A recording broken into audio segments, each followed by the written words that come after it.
Lake Tahoe é o segundo lago mais profundo dos Estados Unidos. Ele desce até cerca de 501 metros em uma água tão fria que consegue conservar restos humanos por mais de um século. Em setembro de 2025, um drone subaquático chegou ao fundo e transmitiu ao vivo o que estava vendo para milhares de pessoas. O que ele encontrou contrariou quase todas as lendas famosas já contadas sobre Tahoe. E, de certa forma, aquilo que ele não encontrou acabou sendo ainda mais inquietante do que aquilo que apareceu nas imagens. Número 1. O lago que não solta o que engole. Para entender por que Lake Tahoe virou cenário de tantas histórias estranhas, é preciso começar pela geologia. Tahoe se formou há aproximadamente 2 milhões de anos, quando um bloco da crosta terrestre afundou entre duas cadeias de montanhas que estavam se elevando. A Sierra Nevada subiu a oeste, a Carson Range subiu a leste. A bacia entre elas cedeu. A água ocupou esse espaço e nunca parou de se acumular ali. O resultado é um lago com cerca de 35 quilômetros de comprimento, 19 quilômetros de largura, situado a aproximadamente 1.890 metros de altitude e contendo algo em torno de 148 trilhões de litros de água. É água suficiente para cobrir todo o estado da Califórnia, com uma camada de aproximadamente 37 centímetros. No ponto mais profundo, perto de Crystal Bay, o piso do lago fica a cerca de 501 metros abaixo da superfície. Entre os lagos dos Estados Unidos, apenas Crater Lake, no Oregon, é mais profundo. Esses números são importantes por causa do ambiente que eles criam lá embaixo. Abaixo de aproximadamente 213 metros, a temperatura da água em Lake Tahoe permanece praticamente constante, por volta de 4 graus Celsius, que é a temperatura em que a água doce atinge sua densidade máxima. Essa condição se mantém o ano inteiro, inverno, verão, seca ou chuva. A água profunda não esquenta. A pressão comprime tudo o que afunda. A atividade bacteriana, que acelera a decomposição em ambientes mais quentes, cai drasticamente. Qualquer matéria orgânica que chega ao fundo do lago não se decompõe como aconteceria em um rio morno, em um lago raso ou em um pântano comum. Corpos não incham com gases da mesma forma. Eles não voltam à superfície com facilidade. Eles não se desfazem rapidamente. Ficam na profundidade onde sua densidade se equilibra com a água ao redor e permanecem ali, frios, escuros, preservados por muito mais tempo. É aqui que muitos documentários erram. O lago não preserva tudo para sempre. Lagostins e camarões Mysid vivem nas regiões mais profundas, e biólogos da Universidade da Califórnia em Davis já estimaram que Lake Tahoe abriga cerca de 220 milhões de lagostins, com peso total acima de 3 milhões e 600 mil quilos. Matéria orgânica acaba sendo consumida sim, mas o processo é muito mais lento. Algo que apodreceria em poucas semanas em um rio quente pode permanecer reconhecível em Tahoe por décadas. Então, o que isso significa para aquilo que realmente existe lá embaixo? A resposta chegou em 2011, em uma descoberta que confirmou a ciência da maneira mais desconfortável possível. Número 2. O mergulhador encontrado 17 anos depois. No dia 10 de julho de 1994, um urbanista de Reno, chamado Donald Christopher Windecker, de 44 anos, saiu para mergulhar perto de Rubicon Point, na margem oeste de Tahoe. Ele nunca voltou à superfície. Seus parceiros de mergulho relataram o desaparecimento poucas horas depois. Equipes de busca vasculharam o lago durante dias. Com o tempo, a operação acabou encerrada. Tahoe é profundo demais e frio demais para recuperar mergulhadores que desaparecem depois de certa profundidade. Windecker passou a ser tratado como mais um dos residentes permanentes do lago. E ele permaneceu exatamente assim por 17 anos. Em julho de 2011, uma equipe de mergulhadores recreativos, usando misturas especiais de gases, desceu além dos limites recomendados para mergulho comum, na mesma região, e encontrou um corpo repousando sobre uma formação rochosa, a cerca de 81 metros de profundidade. Os restos estavam preservados o suficiente para serem reconhecidos visualmente como humanos, ainda com equipamento de mergulho. Os mergulhadores registraram a localização e voltaram à superfície. Depois disso, um veículo operado remotamente acabou enviado para recuperar o corpo com uma garra robótica. Registros dentários confirmaram a identidade. Donald Windecker havia permanecido por quase 2 décadas em água de aproximadamente 4 graus Celsius, a 81 metros de profundidade. Seus restos estavam preservados o suficiente para que o médico legista descartasse homicídio. A água fria e a camada protetora da roupa de mergulho tinham feito exatamente o que as lendas sempre disseram que Tahoe podia fazer. Mantiveram alguém reconhecível por 17 anos. Esse caso provou a ciência, mas também provou outra coisa. As propriedades de preservação do lago são reais, só que elas acabaram documentadas em uma pessoa específica, não em centenas de vítimas da máfia imaginadas por lendas da internet. Snopes, o Reno Gazette Journal e várias equipes profissionais de mergulho investigaram repetidamente essas histórias ao longo das últimas décadas. Nenhum cemitério subaquático da máfia apareceu. Os ternos listrados, os sapatos de cimento, a ideia de um enorme depósito de corpos no fundo de Tahoe. Toda vez que uma investigação séria procurou provas disso, voltou sem nada. O que realmente existe lá embaixo é mais complexo e, em muitos sentidos, mais interessante do que as lendas sugerem.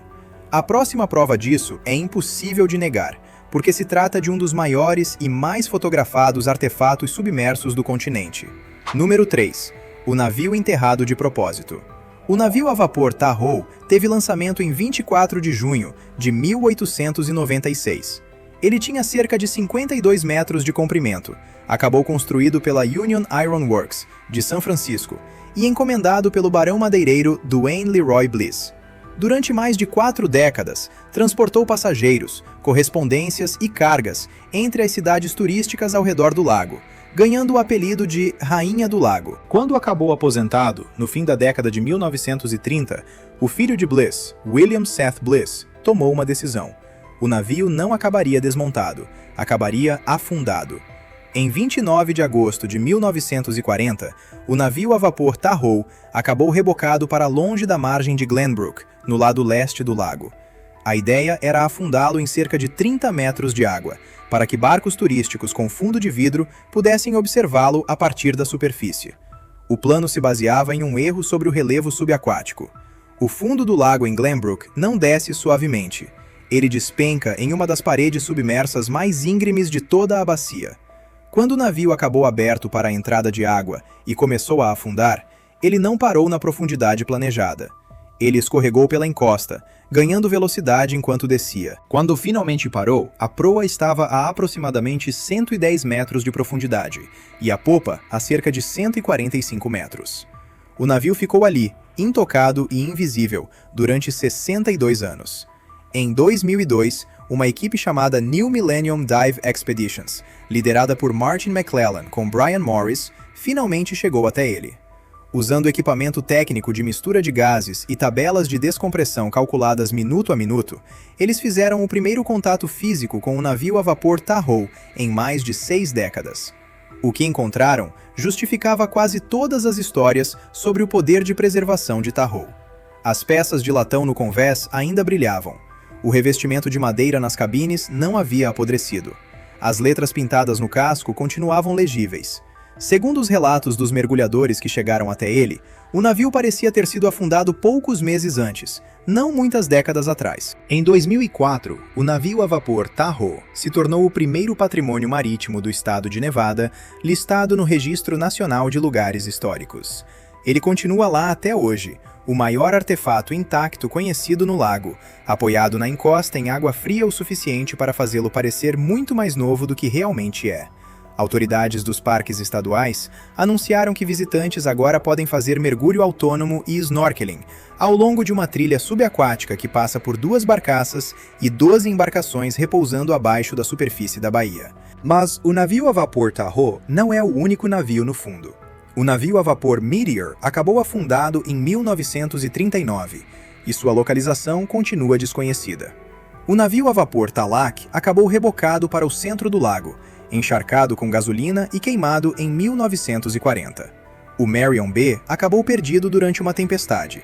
Barcaças de madeira e pequenas embarcações do início dos anos 1900 estão espalhadas pelo fundo em Emerald Bay, área que a Califórnia designou como o primeiro parque estadual subaquático do estado.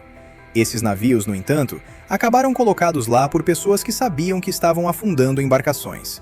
A próxima descoberta desta história não acabou colocada ali por ninguém, e a forma como ela chegou lá ainda é debatida. Número 4. a floresta que se afogou. Na década de 1930, durante uma das piores secas da história da Califórnia, os níveis de água de Lake Tahoe e do vizinho Fallen Leaf Lake caíram de forma tão dramática que coisas começaram a aparecer nas margens, coisas que ninguém vivo tinha visto antes. Um pesquisador da Universidade da Califórnia em Berkeley, chamado Samuel Harding, documentou tocos de árvores submersos perto de Taylor Creek, que estavam escondidos debaixo d'água havia milhares de anos. As árvores estavam enraizadas no leito do lago, em pé, exatamente no lugar onde haviam crescido. Datações por carbono mais tarde colocaram os exemplares mais antigos entre 4.800 e 6.300 anos. Essas árvores estavam vivas quando o lago era muito menor.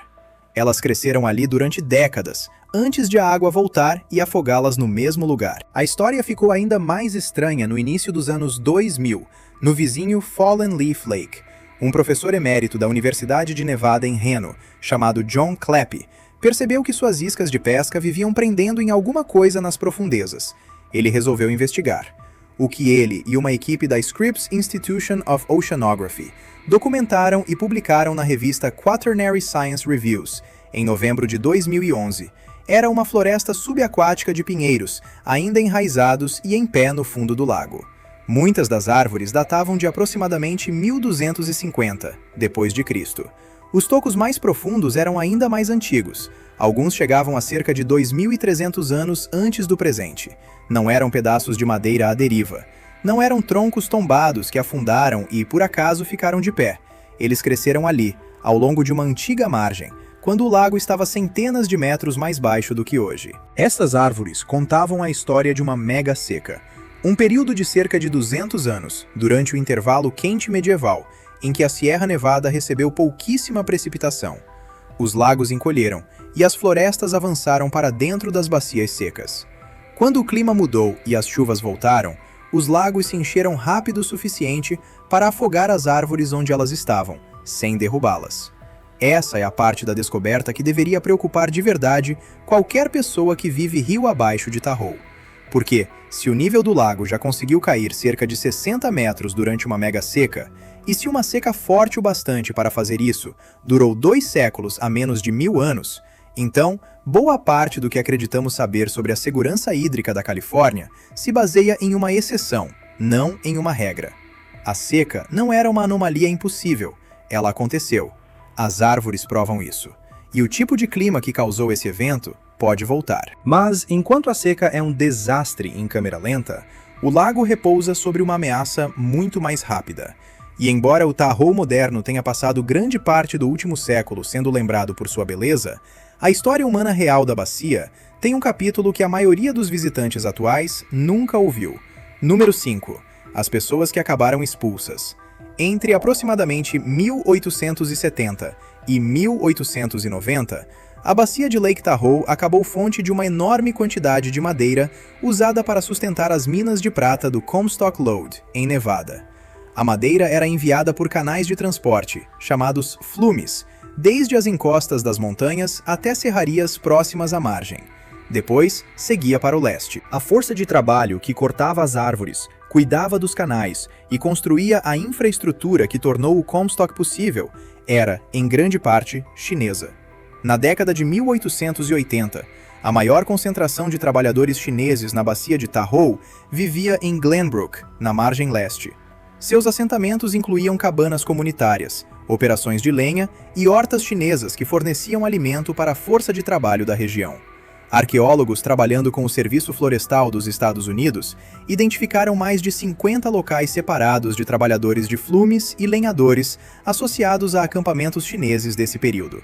A fonte publicada mais detalhada sobre essa história é The Chinese in the Lake Tahoe Basin, dos arqueólogos Susan Lindstrom e David Hall, publicada pelo Serviço Florestal em 1991. O que aconteceu com esses trabalhadores é a parte da história que costuma ser apagada dos folhetos turísticos. A violência contra chineses na Sierra Nevada nesse período era intensa e muitas vezes fatal.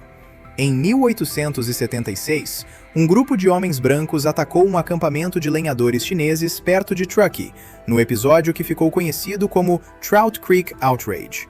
Eles queimaram as cabanas. Atiraram contra trabalhadores chineses que tentavam escapar. O assassino identificado e levado a julgamento acabou absolvido por um júri inteiramente branco em 9 minutos. Uma década depois, em 1886, a população branca de Truckee organizou um boicote econômico completo contra todos os negócios chineses e contra todo o comércio de pessoas brancas que empregasse trabalhadores chineses. A campanha ficou tão coordenada que ganhou um nome: Truckee Method. Ela acabou estudada e copiada em outras partes do oeste americano, como um modelo organizado para expulsar comunidades chinesas sem depender, pelo menos de forma explícita, da violência direta.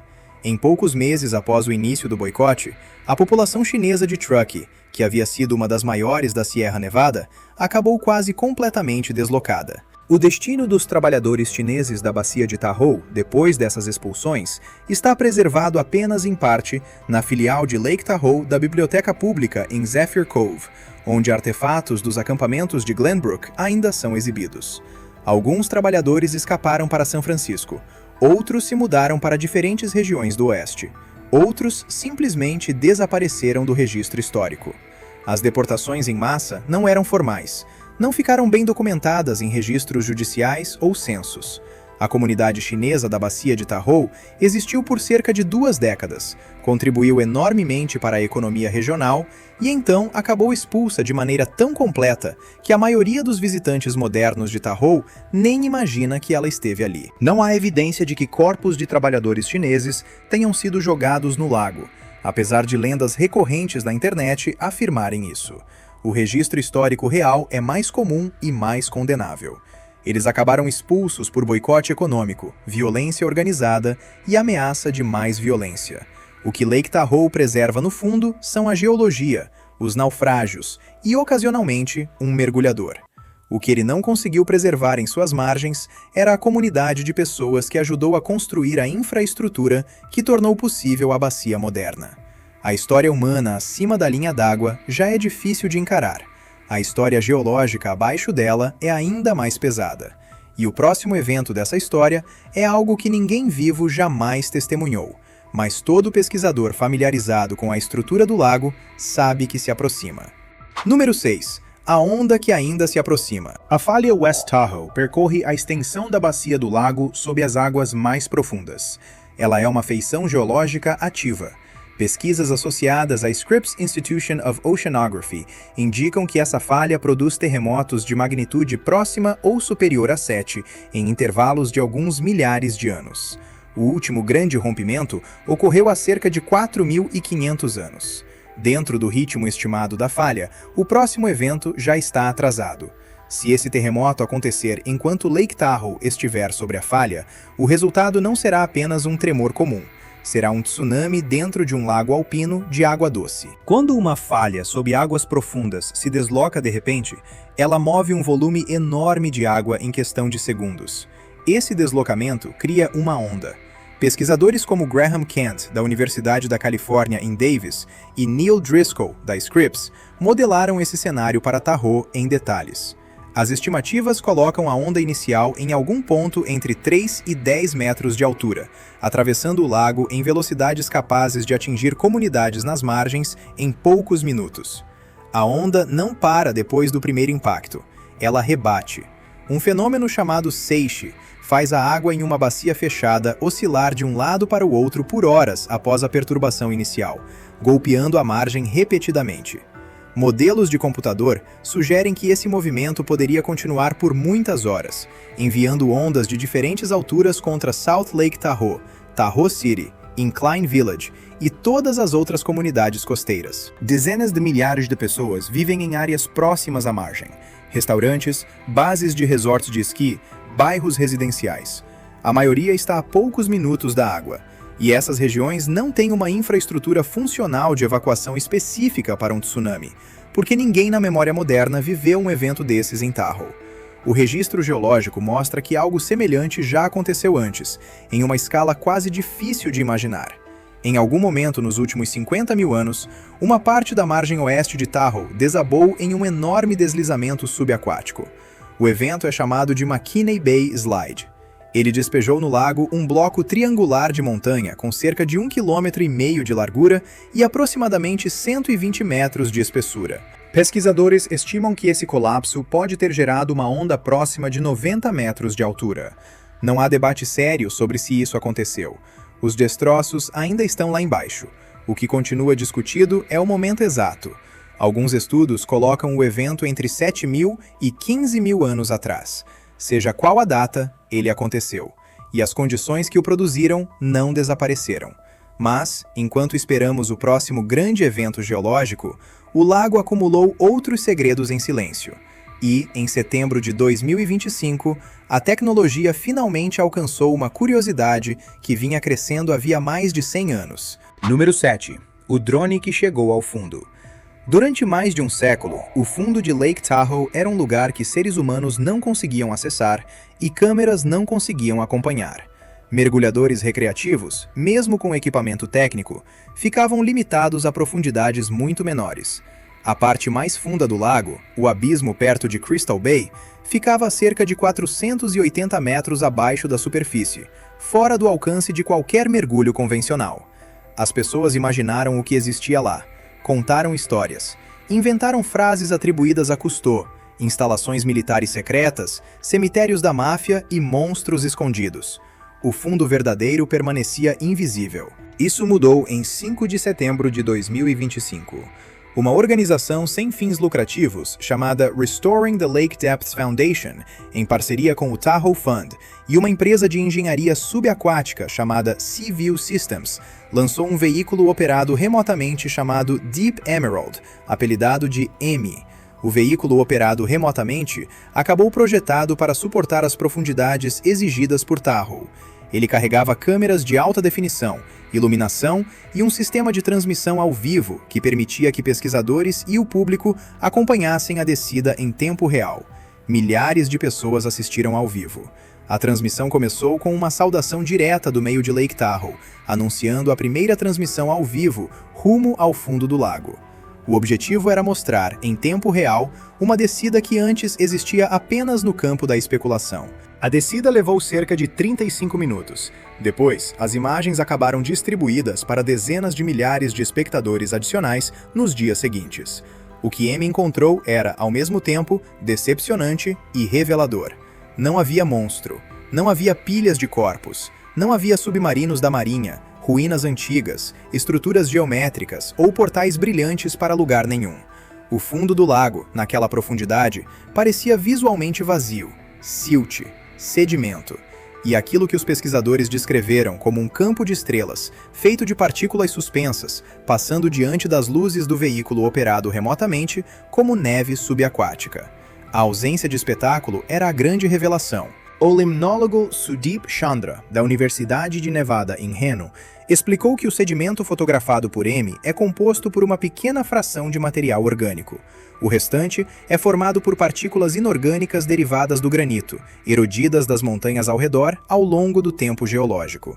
Essas partículas descem lentamente pela coluna d'água, às vezes levando décadas para chegar ao fundo. E esse processo gradual é uma das razões pelas quais Tahoe continua tão claro. O fundo do lago não esconde civilizações antigas. Ele está realizando o trabalho lentíssimo e silencioso de filtrar sua própria água. Mas o mergulho também revelou algo menos cinematográfico e, de outro modo, mais perturbador. Pneus, equipamentos de pesca abandonados, lixo fabricado por seres humanos, que não deveria estar ali, mas estava. A mesma fundação já retirou dezenas de pneus de diferentes profundidades de Tahoe em expedições anteriores. O fundo do lago é pobre em mistérios sobrenaturais e cheio das consequências de ser um dos lagos alpinos mais visitados da América do Norte. O mergulho de Amy eliminou várias lendas da internet em uma única transmissão ao vivo, mas também abriu uma questão mais interessante. Se o fundo é tão vazio quanto parece, então os verdadeiros mistérios do lago talvez não estejam lá embaixo. Estão nos casos nunca resolvidos na superfície, nas pessoas que entraram na região de Tahoe e nunca voltaram. Número 8. A mulher que desapareceu em 1970. Donna Les tinha 25 anos quando desapareceu. Ela era enfermeira de cassino no Sahara Tahoe, no lado de Nevada da divisa estadual. Seu último registro documentado no livro de enfermagem aconteceu a 1h45 da madrugada de 6 de setembro de 1970. No dia seguinte, alguém telefonou para o hotel dizendo que Donna havia tido uma emergência familiar e não voltaria ao trabalho. A ligação era falsa. Sua família não tinha nenhuma emergência. Eles também não a tinham visto. Donna simplesmente saiu do Sahara Tahoe ao fim do turno e desapareceu. A investigação que se seguiu não chegou a lugar nenhum durante mais de 5 décadas. Les se tornou um dos casos arquivados mais conhecidos da região do lago. Alguns investigadores especularam que ela poderia ter sido morta pelo Zodiac, o assassino em série que aterrorizava o norte da Califórnia naquela época, e que havia mencionado publicamente uma 12ª vítima não identificada. A teoria do Zodiac nunca acabou provada, mas também nunca acabou completamente descartada. Em 1986, 16 anos depois do desaparecimento de Donna, um crânio acabou encontrado nas montanhas da Califórnia, perto da rodovia 20, a cerca de 72 quilômetros a noroeste de South Lake Tahoe. Não havia uma forma imediata de identificá-lo. O crânio acabou catalogado, armazenado e entrou em um enorme acúmulo de casos frios, que cresceu ao longo das décadas. Em dezembro de 2023, a equipe de casos frios do condado de Placer usou análise moderna de ácido desoxirribonucleico para finalmente identificar o crânio. Era Donna Les. A identificação respondeu uma pergunta e abriu várias outras. Donna havia sido morta. Seus restos acabaram deixados nas montanhas, não no lago. Quem quer que a tenha levado do Sahara até o local onde seu corpo acabou encontrado, quase não deixou rastros. O sargento Nick Carlquist, do condado de Placer, afirmou depois da confirmação que não havia conexão baseada em evidências com o Zodiac. O caso permanece oficialmente aberto. O nome do assassino nunca acabou revelado. O caso de Donna Les mostra o formato dos verdadeiros mistérios de Tahoe. Não são corpos empilhados no fundo do lago usando ternos listrados. Não são criaturas gigantes no abismo. São pessoas reais que desapareceram em uma região grande e acidentada demais para ser revistada com eficiência, e que esperaram décadas até a tecnologia conseguir responder ao que aconteceu. O próprio lago causa, em média, cerca de 7 afogamentos por ano, segundo organizações locais de segurança pública. O choque da água fria mata pessoas que caem de barcos, caiaques ou rochas próximas à margem. Muitos desses corpos são recuperados, alguns não são. O lago os retém, e a mesma água fria que preservou Donald Windecker por 17 anos pode preservar outros em pontos invisíveis do fundo, onde nenhum mergulhador e nenhum veículo operado remotamente ainda procurou. Essa é a parte da história de Tahoe, que os povos que viveram ali muito antes de qualquer um de nós já entendiam. E aquilo que eles compreendiam, pesquisadores modernos ainda estão tentando alcançar. Número 9. O que o povo Washoe sabia? O povo Washoe vive na bacia de Lake Tahoe há pelo menos 6.000 anos. Eles se chamam Washoe, expressão associada à ideia de as pessoas daqui. O lago, em sua língua, é chamado Da'o, que significa simplesmente o lago. Para os Washoe, esse era o centro do mundo. Era o lugar mais sagrado de seu território. Também era o mais perigoso. As tradições Washoe descrevem seres espirituais poderosos, ligados às águas mais profundas do lago. Às vezes, eles são traduzidos como bebês da água, embora essa tradução não capture totalmente o sentido original. Eles eram antigos, eram fortes, podiam puxar nadadores e pessoas em canoas para o fundo. Eram associados a afogamentos sem explicação clara, a tempestades que chegavam sem aviso e ao desaparecimento repentino de embarcações em águas aparentemente calmas. Um lugar específico era tratado com o maior cuidado: Cave Rock, na margem leste. Na tradição Washoe, esse era um local sagrado. Curandeiros eram as únicas pessoas que tradicionalmente se aproximavam dali, e faziam isso levando oferendas: pinhões, pão, milho selado em cestos com resina. O local era entendido como um limite entre o mundo dos seres humanos e o mundo dos espíritos que viviam no lago. Durante grande parte do século XX, antropólogos trataram essas tradições como folclore. Os avisos Washoe sobre zonas específicas de perigo acabaram descartados como superstição. Os bebês da água acabaram arquivados como narrativa cultural, sem implicação prática. Os afogamentos em Lake Tahoe acabaram atribuídos ao choque da água fria, a acidentes de barco e a nadadores inexperientes em águas profundas. O que a ciência moderna de Tahoe vem revelando aos poucos é que os Washoe operavam com um conhecimento empírico, que pesquisadores externos levaram décadas para começar a mapear. O choque da água fria que mata nadadores em Tahoe é o mesmo fenômeno que os Washoe descreviam quando diziam que o lago puxava pessoas para baixo. Quando um corpo humano entra em água de aproximadamente 4 graus Celsius, o reflexo involuntário de inspirar pode ocorrer em segundos, levando água diretamente aos pulmões. O coração acelera, a coordenação falha. Um bom nadador que cai de um barco em julho pode ficar incapacitado antes mesmo de entender o que aconteceu. Os Washoe não descreviam o mecanismo nesses termos, eles descreviam o resultado.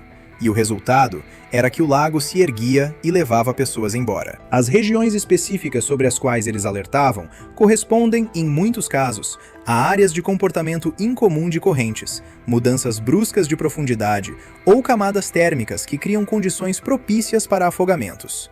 Cave Rock, o lugar mais sagrado e mais temido na tradição deles, fica justamente em uma área de queda subaquática, onde a água fria profunda pode se misturar de forma imprevisível com a camada mais quente da superfície. Os Washoe entendiam o lago como apenas pessoas que viveram ali por 6.000 anos poderiam entender.